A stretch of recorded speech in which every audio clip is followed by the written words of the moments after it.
সাংবাদিক বন্ধুসকল, আজি আমি জাগিৰোডৰ আইবিত মধ্য অসম কোজাজবংশী ছাত্ৰ সন্থা, মধ্য অসম কোজাজবংশী সন্মিলনী আৰু মধ্য অসম কোজাজবংশী জ্যেষ্ঠ নাগৰিক সন্মিলনীৰ যৌথ উদ্যোগত আমি এটি প্ৰেছ মিট ইয়াতে দিবলৈ বিচাৰিছোঁ। আমাৰ লগত উপস্থিত আছে মধ্য অসম কোজাজবংশী ছাত্ৰ সন্থাৰ সন্মানীয় সাধাৰণ সম্পাদক ৰাতুল ৰাজবংশী ডাঙৰীয়া, মধ্য অসম কোজাজবংশী সন্মিলনীৰ সন্মানীয় আমাৰ বিষয়ববীয়া কুমুদ ডেকা ডাঙৰীয়া, আমাৰ জ্যেষ্ঠ নাগৰিক সন্মিলনীৰ কাৰ্যকৰী সভাপতি ৰাণা ডেকা ডাঙৰীয়া, আক্ৰাছৰ ভাইচ প্ৰেছিডেণ্ট হেমন্ত ডেকা ডাঙৰীয়াকে প্ৰমুখ কৰি আমাৰ সাংগঠনিক বিষয়ববীয়াসকল, পোনপ্ৰথমতে আমি মধ্য অসমৰ বিশেষকৈ জাগিৰোডত স্থাপন হ'বলগীয়া যি আমাৰ ছেমি কণ্ডাক্ট প্ৰজেক্ট, এই প্ৰজেক্টটো জাগিৰোডত স্থাপন কৰিবলৈ যি সিদ্ধান্ত কেন্দ্ৰীয় চৰকাৰে লৈছে তাক আমি আচলতে স্বাগতম জনাইছোঁ। কিন্তু অতি দুখ আৰু পৰিতাপৰ কথা, যোৱা 25 ছেপ্টেম্বৰ তাৰিখে আমি এটা টুইট দেখিবলৈ পালোঁ। কংগ্ৰেছৰ নেতা মল্লিকাৰ্জুন খাৰ্গেৰ পুত্ৰই প্ৰিয়ম খাৰ্গে তেখেতে স্পষ্ট ভাষাৰে উল্লেখ কৰিছে টুইটটোত যে মধ্য অসমৰ কাৰিকৰী দক্ষতা নাই, মধ্য অসমৰ ছাত্ৰ ছাত্ৰীসকল ইয়াৰ শৈক্ষিকভাৱে আগুৱাই যোৱা নহয়, গতিকে মধ্য অসমত কিয় ছেমি কণ্ডাক্ট প্ৰজেক্টটো তাতো সেই উদ্যোগটো কিয় স্থাপন কৰিব লাগে বুলি তেওঁ এটা টুইট প্ৰকাশ কৰিছে। আৰু এই কথাটোত আমি মধ্য অসম কোজাজবংশী ছাত্ৰ সন্থাই আমি তীব্ৰভাৱে তেখেতক গৰিহণা দিছোঁ। প্ৰথম কথা, মধ্য অসমত বসবাস কৰা এই নিবনুৱা ছাত্ৰ ছাত্ৰীসকলৰ, নিবনুৱা ব্যক্তিসকলৰ উত্তৰণৰ স্বাৰ্থত কিবা এটা ব্যৱস্থা হ'বলৈ ওলাইছে, সেইটোক আমি সৰ্বতোপ্ৰকাৰে আমি ৱেলকাম কৰিছোঁ। আৰু তেনেস্থলত কংগ্ৰেছৰ নেতাগৰাকীয়ে কি উদ্দেশ্যত তেনেদৰে ক'লে যে মধ্য অসমত হ'ব নালাগে, এই উদ্যোগটো স্থাপন হ'ব নালাগে, এই কথাটো তেওঁ কোৱাৰ অধিকাৰ ক'ত পালে? আৰু তেখেতে কোৱাৰ মাত্ৰকে অসম প্ৰদেশ কংগ্ৰেছ কমিটিৰ তৰফৰ পৰা তেখেতক কিন্তু সমৰ্থন কৰিবলৈ এটা টুইট তেওঁলোকে প্ৰকাশ কৰিছে যে তেতিয়াহ'লে মধ্য অসমৰ এই নিবনুৱা যুৱক যুৱতীসকল, মই কংগ্ৰেছৰ সেই বিষয়ববীয়াসকলক সুধিব বিচাৰিছোঁ, মধ্য অসমৰ শিক্ষিত নিবনুৱা যুৱক যুৱতীসকল তেওঁলোকৰ নিজৰে নহয় নেকি? তেওঁলোকক নিজৰে ককাই, তেওঁলোকৰ নিজৰে বাই ভনী নহয় নেকি? আৰু যদি হয় তেতিয়াহ'লে তেখেতসকলে প্ৰিয়ম খাৰ্গে টুইটটোৰ প্ৰতি সমৰ্থন জনাই উল্টাকে তেওঁলোকে কিয় পষ্ট কৰিলে যে মধ্য অসমত আমিও নিবিচাৰোঁ বুলি? গতিকে এইটো এটা সঁচাকৈ আচলতে এটা গৰিহণাৰ যোগ্য কথা তেওঁলোকে অৱগত কৰিছে। আৰু আমি মধ্য অসম কোজাজবংশী ছাত্ৰ সন্থাই আমি তীব্ৰ ভাষাৰে আমি গৰিহণা দিছোঁ আৰু সকীয়াই দিব বিচাৰিছোঁ। আহি থকা দিনবিলাকত আমি বিচাৰোঁ মধ্য অসমৰ এই জাগিৰোডত ছেমি কণ্ডাক্ট প্ৰজেক্ট হ'ব লাগিব, আৰু যিকোনো প্ৰকাৰে ইয়াক যদি কোনোবাই প্ৰতিহত কৰিব বিচাৰে, কোনোবাই যদি ইয়াক যদি বাধা দিব বিচাৰে, আমি কিন্তু হাত সাৱটি বহি নাথাকোঁ। বিভিন্ন দল সংগঠন আমি লগ হৈ আমি মধ্য অসমত বিৰোধিতা কৰাসকলক আমি কিন্তু সদায় নেৰিম, আমি আইনী ব্যৱস্থা হাতত ল'ম। যি কি নহওক, আমাৰ ইয়াতে জাগিৰোডত মধ্য অসমত আমাৰ ইয়াত ছেমি কণ্ডাক্ট প্ৰজেক্টটো হ'ব লাগিব, 100% গ্ৰেণ্টি হ'ব কৈছোঁ। কোনোবাই যদি বিধি পথালি দিয়ে আমি কিন্তু হাত সাৱটি বহি নাথাকোঁ।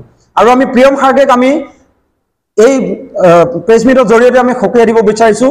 আৰু অসমৰ প্ৰদেশ কংগ্ৰেছৰ সেই নেতাসকলকো আমি আহ্বান জনাব বিচাৰিছোঁ, আপোনালোকে তৈলমৰ্দন কৰা ৰাজনীতি পৰিহাৰ কৰক, আৰু ৰাজনীতিৰ ঊৰ্ধত থাকি আপোনালোকে এই ছেমি কণ্ডাক্ট প্ৰজেক্টটো ইয়াত নিৰ্মাণ কৰা যি পৰিকল্পনা, এই পৰিকল্পনাটো সফল কৰাত আপোনালোকে মনোনিৱেশ কৰক, চৰকাৰক আপোনালোকে সহযোগ কৰক। আমি ৰাজনীতিৰ ঊৰ্ধত থাকি এইখিনি কথা ক'ব বিচাৰিছোঁ, কাৰণ এই বিষয়বস্তুটো কোনো আমি দলৰ কথা ইয়াত আহি নপৰে। আমি কংগ্ৰেছকো কোৱা নাই, বিজেপিকো কোৱা নাই, কিন্তু কংগ্ৰেছক তেওঁলোকে বিৰোধিতা কৰাৰ কাৰণে আমি কংগ্ৰেছক ক'বলৈ বাধ্য হৈছোঁ। আৰু ভাৰতীয় জনতা পাৰ্টি, বিশেষকৈ কেন্দ্ৰীয় চৰকাৰখনক আমি ধন্যবাদ জ্ঞাপন কৰিব বিচাৰিছোঁ যে মধ্য অসমৰ ইয়াত থকা নিবনুৱা লাখ লাখ নিবনুৱাসকলৰ কথা চিন্তা কৰি জাগিৰোডত মন্ত্ৰী পীযুষ হাজৰিকা ডাঙৰীয়া, মুখ্যমন্ত্ৰী হিমন্ত বিশ্ব শৰ্মা ডাঙৰীয়াৰ প্ৰচেষ্টাত ইয়াত মধ্য অসমৰ জাগিৰোডত যে এইটো স্থাপন হ'বলৈ গৈছে, তাৰ কাৰণে আমি হিমন্ত বিশ্ব শৰ্মা ডাঙৰীয়া আৰু পীযুষ হাজৰিকা ডাঙৰীয়াকো আমি অন্তৰৰ পৰা আমি তেওঁলোকক স্বাগতম জনাইছোঁ। গতিকে তেনেস্থলত এই নিবনুৱাসকলৰ মূৰত টাঙোন মৰাত যি তেওঁলোকে পৰিকল্পনা কৰিছে, ইয়াত এইটো বন্ধ কৰা যি পৰিকল্পনা, ষড়যন্ত্ৰ, কুটিল ষড়যন্ত্ৰ বুলি কৈছোঁ মই, যি ষড়যন্ত্ৰ কৰিছে তাক আমি একে আষাৰে আমি গৰিহণা দিছোঁ। আৰু পৰৱৰ্তী দিনত তেওঁলোকে এনেকুৱা ধৰণৰ কথা বতৰা কোৱাৰ পৰা বিৰত থাকক, তাৰ কাৰণে আমি আহ্বান জনালোঁ। আৰু যদি পুনৰাই তেখেতসকলে এনেকুৱা ধৰণৰ মন্তব্য কৰে তেতিয়াহ'লে কিন্তু আমি আকৌ এবাৰ কৈছোঁ, আমি আইনী প্ৰক্ৰিয়া আমি হাতত ল'বলৈ বাধ্য হ'ম, কিন্তু কাৰণ আইনতকৈ ঊৰ্ধত কোনো নহয়। ইয়াৰ আমি কোনো প্ৰিয়ম খাৰ্গেৰ কথা আমি চিনি নাপাওঁ।